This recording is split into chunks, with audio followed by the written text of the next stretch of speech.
Hello friends, welcome to this video. In today's video we are going to learn about future perfect continuous tense interrogative sentence type 2 WH type sentences. In previous video we have learned about affirmative sentences, negative sentence and interrogative sentence type 1 yes no type sentence. If you have not watched these videos, you can go through the description box. There link is given, and these videos link is also given in I button. You can also watch these videos by clicking the I button. So now in today's video we are going to learn about future perfect continuous tense interrogative sentence type 2 WH type sentence. So let's get started the video.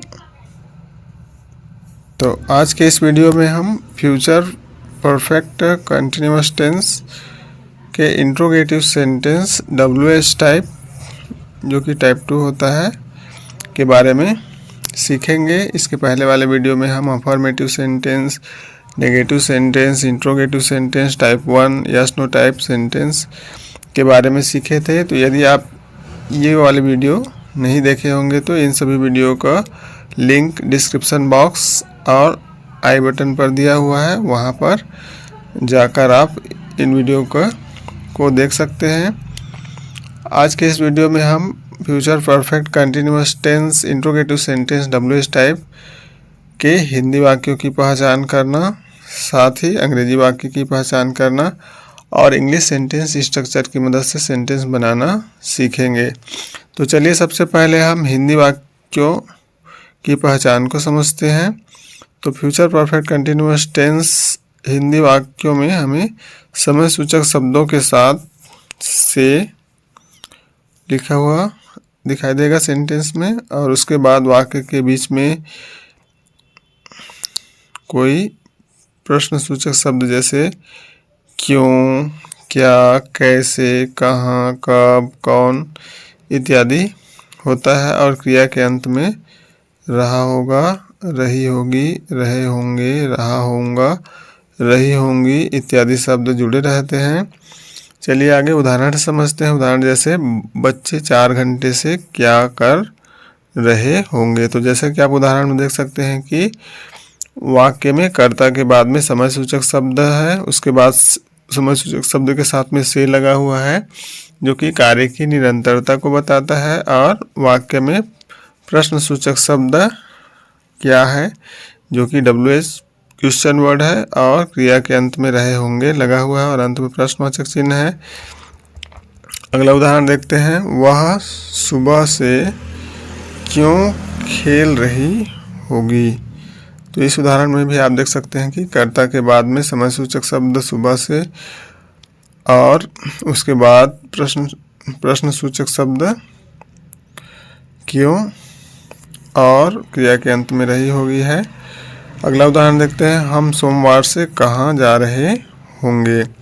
तो इस उदाहरण में भी आप देख सकते हैं कि कर्ता के बाद में समय सूचक शब्द है, उसके साथ में से लगा हुआ है, और उसके बाद प्रश्न सूचक शब्द कहाँ है और क्रिया के अंत में रहे होंगे लगा हुआ है। तो इस प्रकार से हम हिंदी वाक्यों को देख करके आसानी से पहचान सकते हैं कि ऐसे हिंदी वाक्य जिसमें कर्ता के बाद में समय सूचक शब्दों के साथ में वाक्य में से हो और उसके बाद कोई प्रश्न सूचक शब्द हो WH फैमिली का, और क्रिया के अंत में रहा होगा, रही होगी, रहे होंगे हो।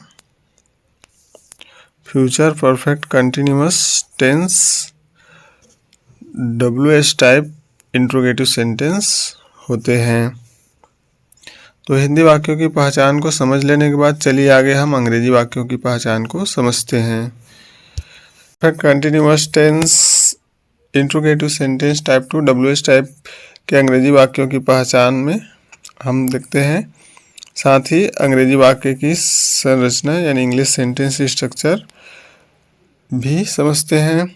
तो अंग्रेजी वाक्यों में हमको सबसे पहले सेंटेंस की शुरुआत में WH क्वेश्चन वर्ड लिखा हुआ दिखाई देगा और उसके बाद में सेंटेंस में हेल्पिंग वर्ब शाल या विल लिखा हुआ दिखाई देगा। उसके बाद हमको सेंटेंस में सब्जेक्ट लिखा हुआ दिखाई देगा और सब्जेक्ट के बाद में हमें हैव लिखा हुआ दिखाई देगा। हैव के बाद में बीन, बीन के बाद में वर्ब का फोर्थ फॉर्म, उसके बाद एडजेक्टिव, फिर ऑब्जेक्ट, फिर अदर वर्ड।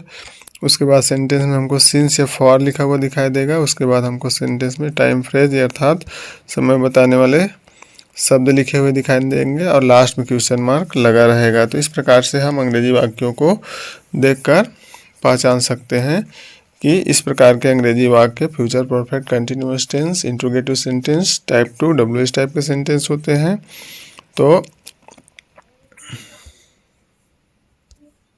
तो यही क्या है हमारे अंग्रेजी वाक्य की पहचान और साथ ही अंग्रेजी वाक्य की संरचना भी है। तो अब हम यहाँ पर ध्यान रखेंगे कि यदि हमारा सब्जेक्ट आई और वी हो तो इसके साथ में हमको हेल्पिंग वर्ब शाल लगता है यानी शाल लगाना होगा, इसे ध्यान में रखेंगे।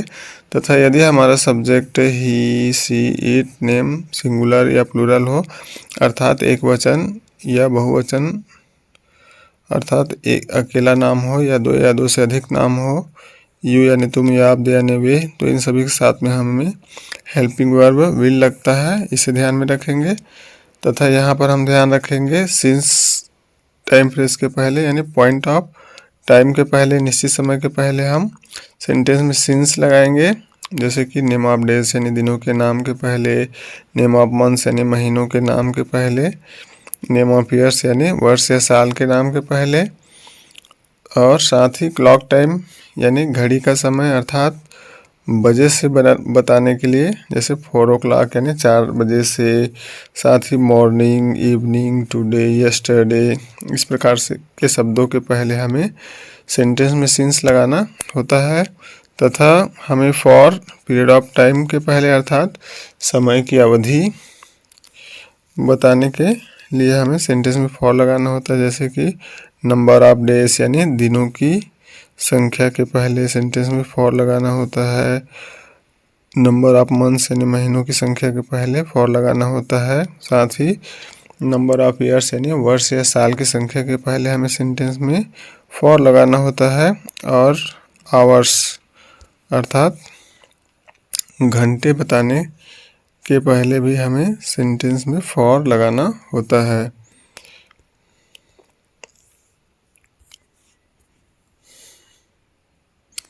तो हमें सेंटेंस में सिंस और फॉर किस प्रकार से लगाना होता है इसे हम ध्यान में रखेंगे।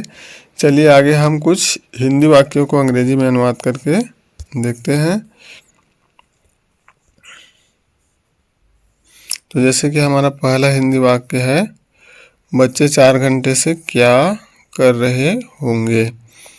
तो यहाँ पर हम सेंटेंस को देखकर पहचान लिए कि सेंटेंस में सब्जेक्ट के बाद में समय सूचक शब्द है और उसके साथ में से लगा हुआ है और उसके बाद में प्रश्न सूचक शब्द क्या है और क्रिया के अंत में रहे होंगे है और अंत में प्रश्नवाचक चिन्ह है। इस प्रकार का वाक्य future perfect, continuous tense, interrogative sentence, type 2, WH type का सेंटेंस है। तो सबसे पहले हमें सेंटेंस स्ट्रक्चर के अनुसार WH क्वेश्चन वर्ड को लिखना होगा।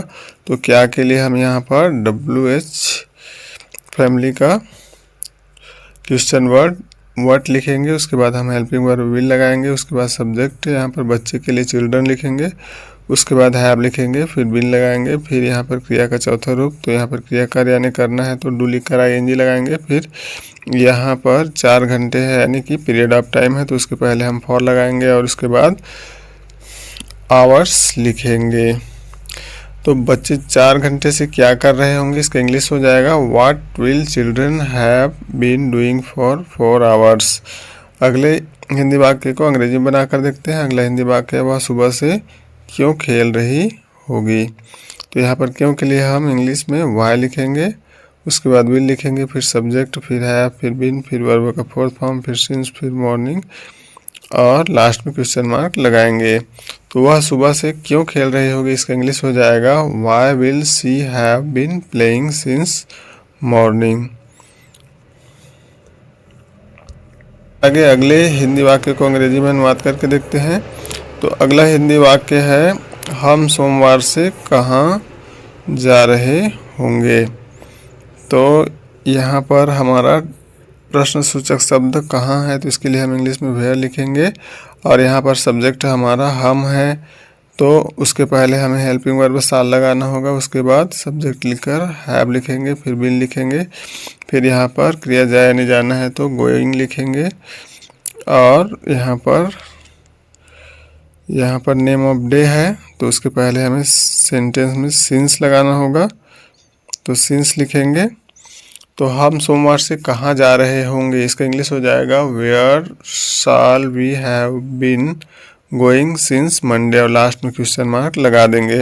तो इस प्रकार से हम हिंदी एवं अंग्रेजी वाक्यों को आसानी से पहचान सकते हैं और इंग्लिश सेंटेंस स्ट्रक्चर की मदद से बहुत सारे अंग्रेजी के वाक्य बना सकते हैं। तो आई होप आपको वीडियो समझ में आया होगा। Understood the video? If you like the video, please hit the like button, and if you are new in the channel, please do subscribe the channel and share the video with your friends. We will meet in the next video. Till then, take care and bye bye. Thanks for watching.